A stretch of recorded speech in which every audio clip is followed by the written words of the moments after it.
Hey everybody, just have a quick word of encouragement I'd like to share with you today. It's found in Proverbs chapter 30, verse 26. That verse says that the Shephanim are not a mighty people, and yet they make their home in the rocks. Before that, we see that we can gain great wisdom from these small creatures. So, what is the wisdom of that verse? I want to share three things with you today that are the wisdom of the Shephanim. The Shephanim is another word for a rock badger.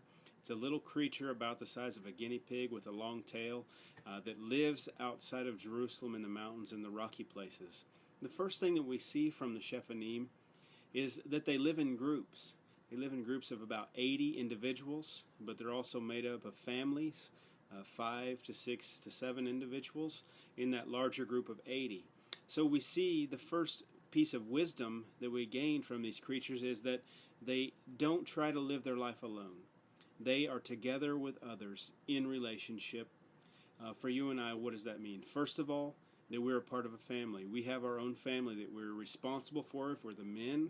We are part of the family if we're children. We're part of the family if we're the mothers. And we're all together building one another up in Christ. But secondly, we see that we're also a part of a larger group. We're not just an individual or just a family trying to make it on our own, but we have a larger group of believers. We call today, New Testament, the church that we're a part of, and that we're able to be transparent with and vulnerable with and allow them to speak truth to us, and we can speak truth to them.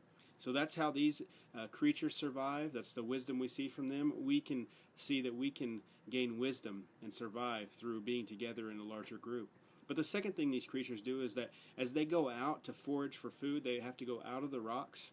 They allow others to look upon their lives. They will go out in their group of 80 to 100 individuals, and they'll place some sentinels, 4 or 5 individual creatures up on the rocks, looking down on the group.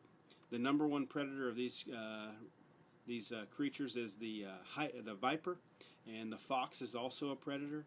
So these guys, these girls, these individuals up on the rocks are looking out for predators. They're looking out for danger. When they see danger coming, they let out a huge, loud, shrill sound, an alarm. They sound the alarm, the danger's coming. And when the group that's looking for food hears that, they run. They run back to the rocks. They hide for their safety.